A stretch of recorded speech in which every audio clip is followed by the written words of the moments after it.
वक्फ bill Lok Sabha और राज्यसभा में पास हो चुका है। अब राष्ट्रपति के हस्ताक्षर के बाद ये कानून बन जाएगा।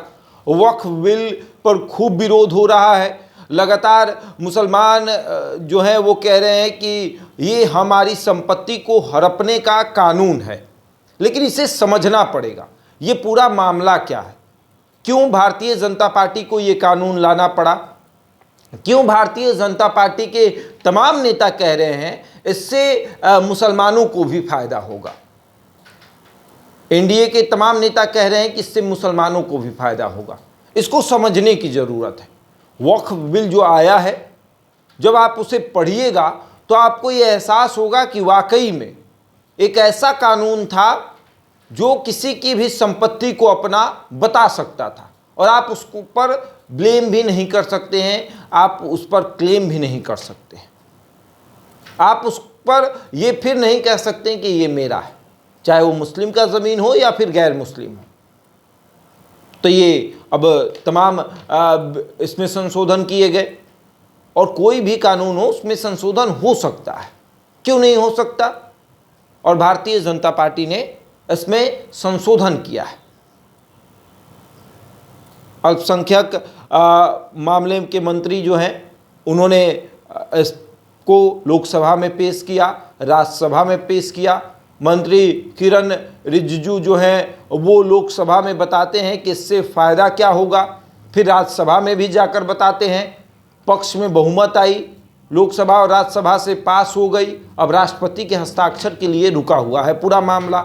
लेकिन इसको समझिए कि इससे फ़ायदा क्या है।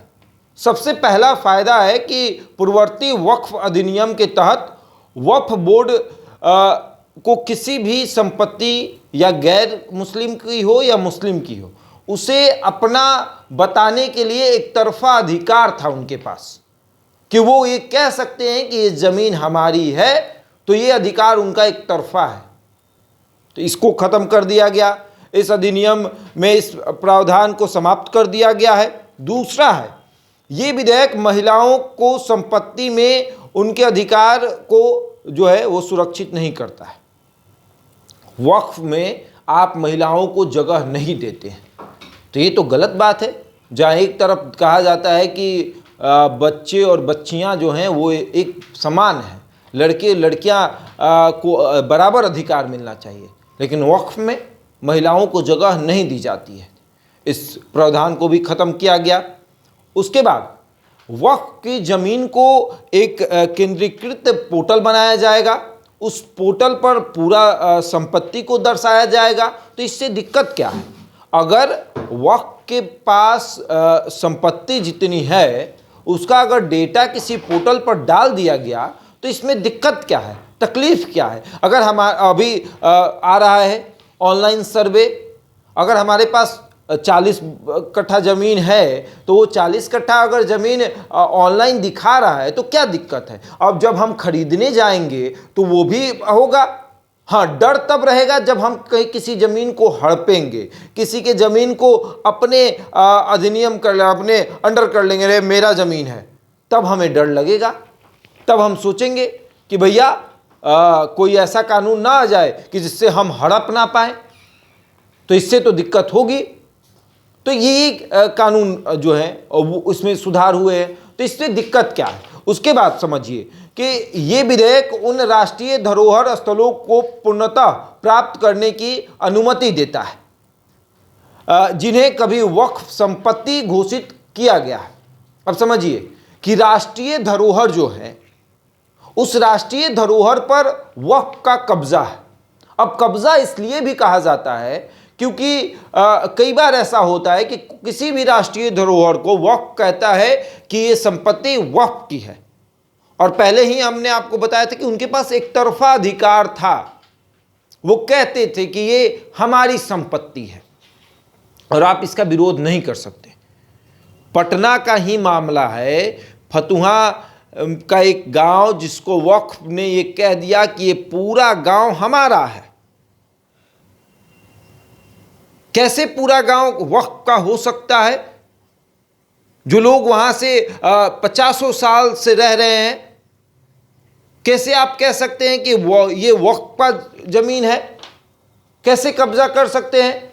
तो उन जगहों पर, जैसे कि राष्ट्रीय जो धरोहर है, जो देश की राष्ट्रीय धरोहर जिस पर वक्फ का कब्जा है, जो वक्फ कहता है कि ये हमारा ज़मीन है, जैसे डाक बंगला चौराहा को पूरी तरीके से वक्फ ने अपने अंडर कर लिया और उन जमीनों को बेचना शुरू कर दिया, तब तो कानून बनने की जरूरत है।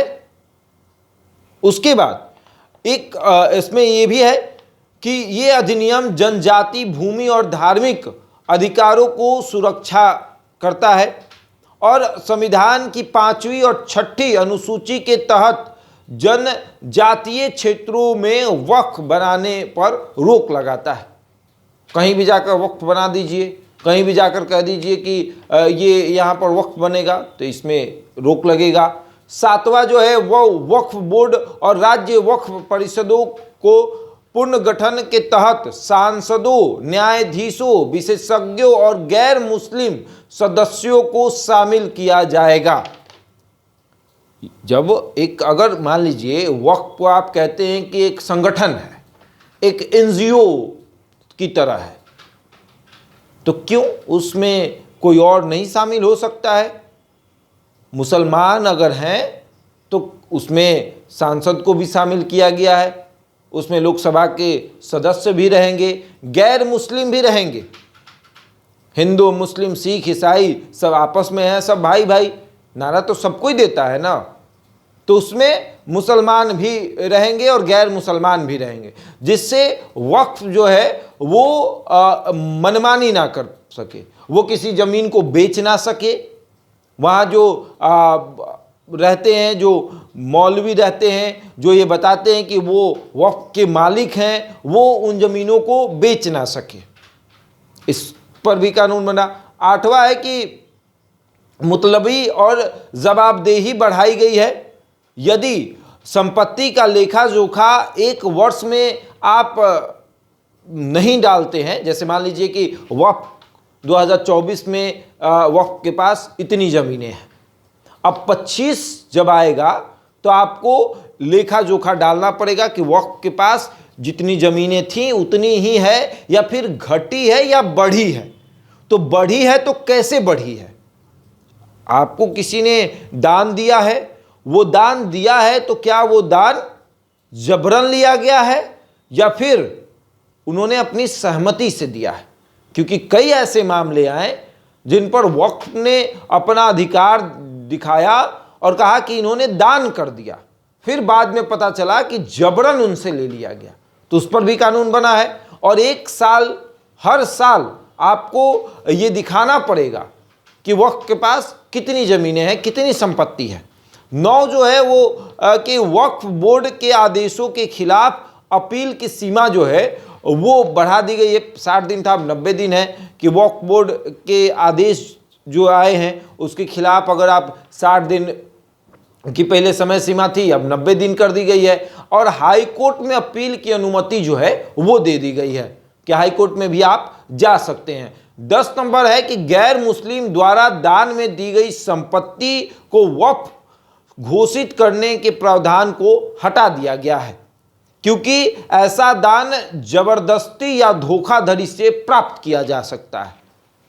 वक्फ में अगर गैर मुसलमान कोई दान करता है तो उसे वक्फ की ज़मीन घोषित नहीं की जाएगी, क्योंकि इस दान को जबरन भी लिया जा सकता है, किसी को डरा धमका कर भी लिया जा सकता है, इसलिए भी ये ज़रूरी है।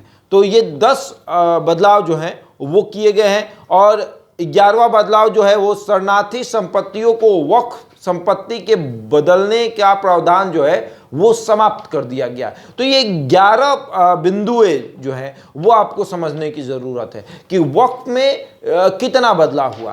पहला ये बदलाव कि गैर मुसलमान अगर वक्फ को अपना ज़मीन दान करता है तो वक्फ उसे अपनी संपत्ति घोषित नहीं कर सकता, क्योंकि ये दान जबरन लिया जा सकता है, धोखेधड़ी से लिया जा सकता है।